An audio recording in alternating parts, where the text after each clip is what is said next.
This is the Russian Dynamite, Masha Slamovich. Becca here.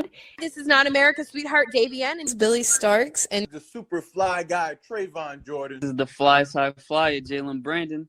Hardcore Princess, Jules Malone. Hi there, this is the Bubblegum Princess, Alexia Nicole. This is the Brazilian Wonder Woman, Christy Jane. This is the baddest black belt, Chennai Kai. This is Kid Bandit. The smash hit Joel Bateman. This is Robin Renegade. Cody Hawk. Brutal Bob Evans. And you are listening to Wrestling with Entertainment, one of my favorite podcasts in the whole wide world. Hello, everybody. This is Big Red Ryan Redfield, a professional wrestler of 3 years, and you are watching the Wrestling with Entertainment podcast. Hello, and welcome to the show with Wrestling with Entertainment, the only audio experience on the web today, interviewing all your favorite wrestlers every Wednesday on YouTube and Castbox, sponsored by Rogue Energy and Player One Coffee. I am, of course, your host, James Shea, alongside Kaliko Yachts, who may be joining us a little later, but who is always here, Scooter Dust. Yes, I am the odd one out who always gets even. And it's a great day for wrestling, because we are wrestling with Big Red Ryan Redfield. How's it going, everybody?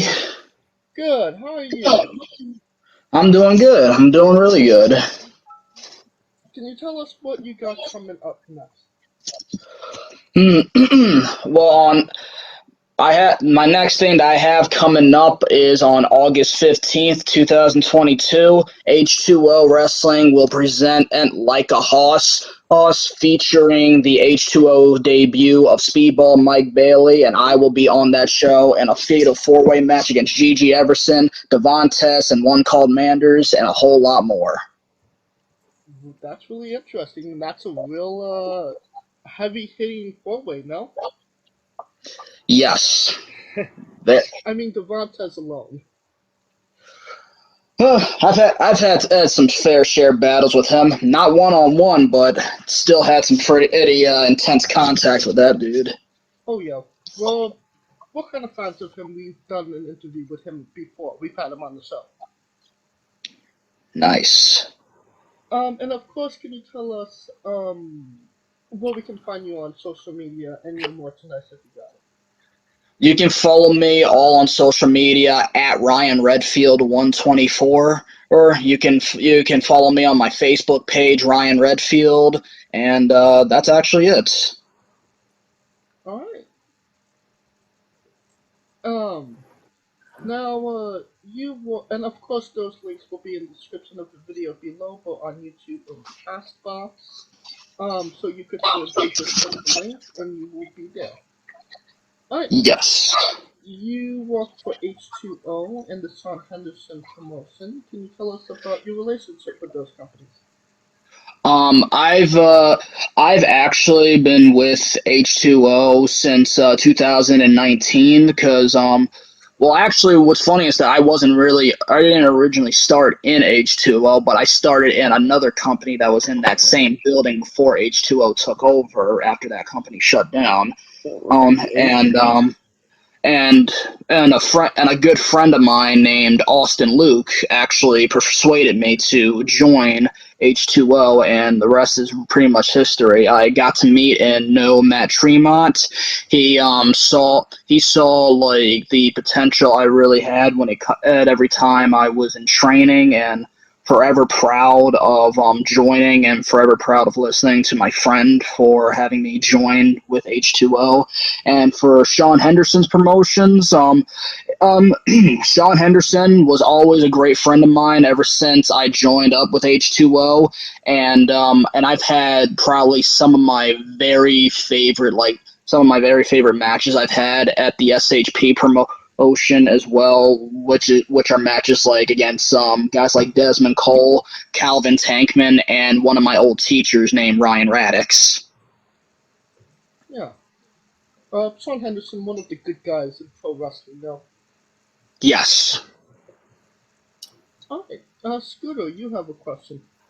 Now, we mentioned H2O. H2O was in my neck of the woods. I'm in New York City. H2O, of course, makes home just across the river in Jersey primarily, not all the time.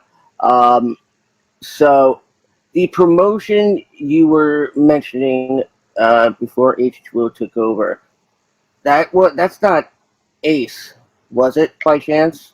No, the company that was at that same building before H2O took over was called OTW, Old Time Wrestling, which was ran by former ECW referee Jim Molyneux.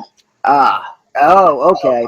That's a very familiar name to me because I was trained by Mikey Whipwreck. And I happen to notice you also, I don't know if you've competed with them one-on-one. I couldn't find anything, but I saw a photo that had you and several H2O superstars. I don't know if he went by his name then, but now it's Cave Lothbrock. But back then he used to be Stockade. Yes. I'm curious, and this is just a personal curiosity. Any encounters with him? Never had any matches with him. It was mainly during a little storyline I was having with Gigi Everson, because Gigi Everson and I used to be tag team partners, and he turned on me at the No Excuses show and was teaming up with Stockade or Kate Lothbrock, and I feel like the only time there was ever really like a good encounter, a huge encounter with him would be at the the Air to Die Throne show, which was a Rising Star tournament, a Rising Star hardcore tournament, and the winner of that would be an entrant into Hardcore Kingdom for them. Okay. All right. All right, James. I think we can throw it back to you. Can you tell us about your match against Brayden Curt? My match with Brayden Curt was definitely a match I was really nervous for, because this was actually not only my first match of the year 2021, but that was also like my first match coming back from like a couple of weeks, because I had to quarantine myself due to a relative of mine being tested positive for COVID. And but as the day of the match progressed, he and I like had a lot of great chemistry in the ring. Definitely one of my hardest hitting matches I've ever had too, and and I feel like one of the things that really made this match like stand out the most was the intensity in the ring that we had even before we touched each other once, because you can just like see that the crowd, the small crowd too, because we still had to limit ourselves at the time due to the pandemic. Right. They were fully like into the match. Like, I was being cheered, Brayden Curt was being booed, and then as the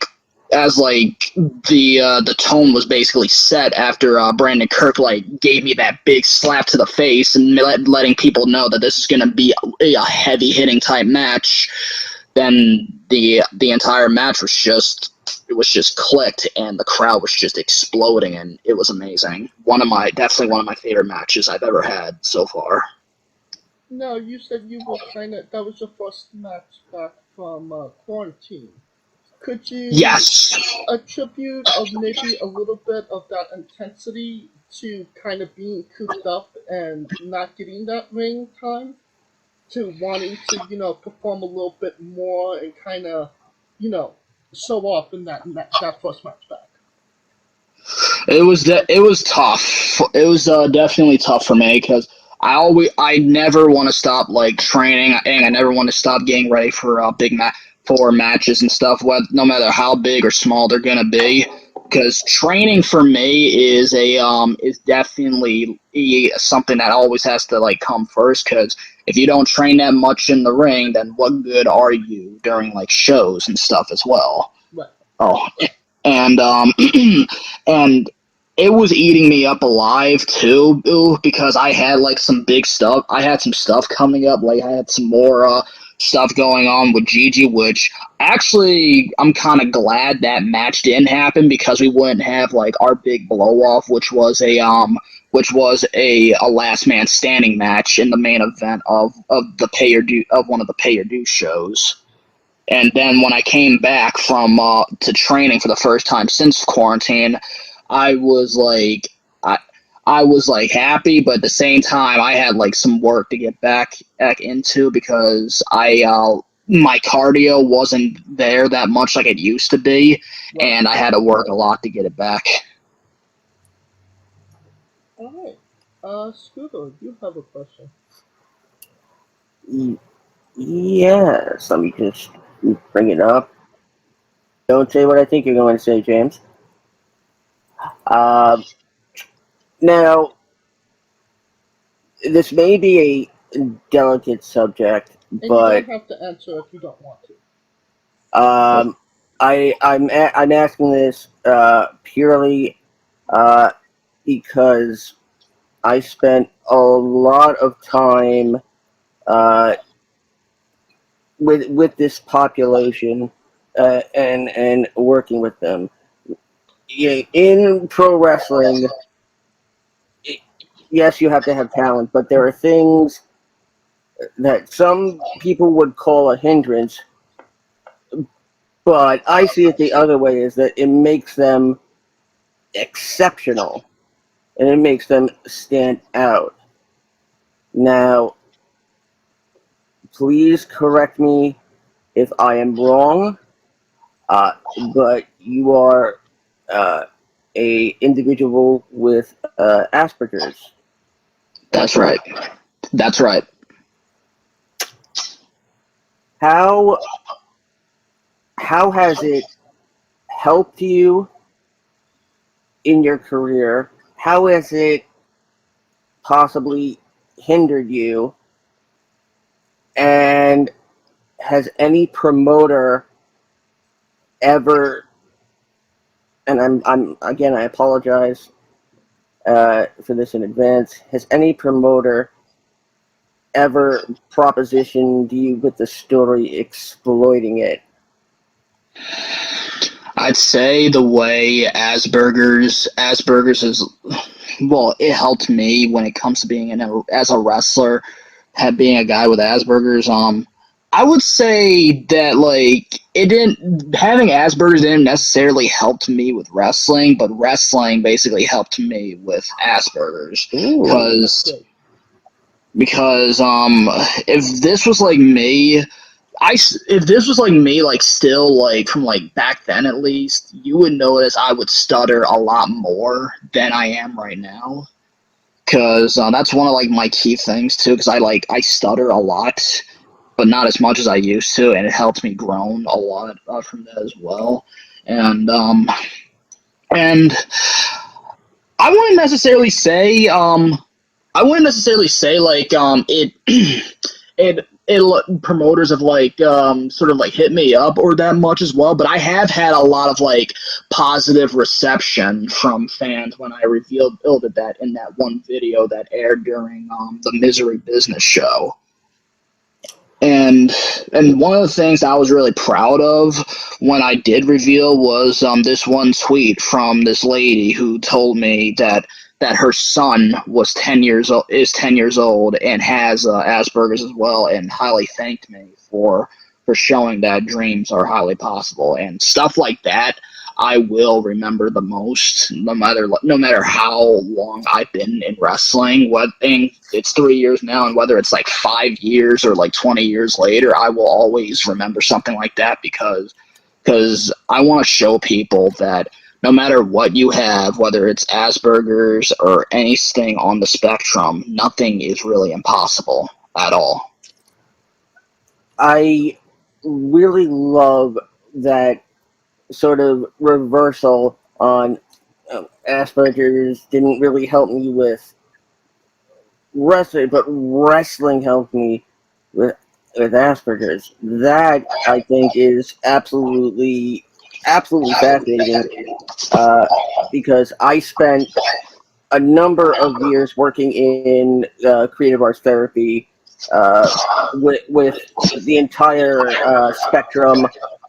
My nephew was for a time on the spectrum. One of my kids is, at least I think he's still my kid, is on the spectrum as well. So I have to just say, as a former in-ring worker and as a person, I find it so admirable that you are traversing through adversity with your head held high, and you're just I just absolutely respect you for it. Thank you. And just kind of touching on that, it's great to kind of hear, support system in pro wrestling, because not everybody gets that support system, and that No. that good outcome to announcing something like that. Would you attribute that to the environment you're in, like H2O and Sean Henderson? Those are two like really great promotions out there. Yes, 100%. Matt, when I first met Matt, like, I wasn't really sure what to expect when I first came to H2O, except that my friend Austin Luke was going to be there.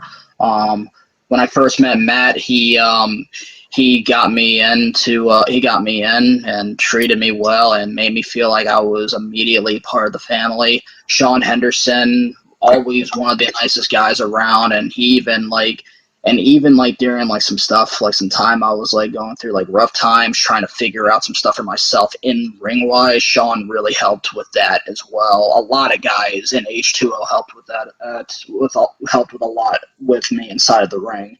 Not just guys in H2O, but also some guys that came to visit outside of it as well. All right, and all of this being said, you was the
Hey folks, this is the Colossal Mike Law, and you are listening to Wrestling with Entertainment.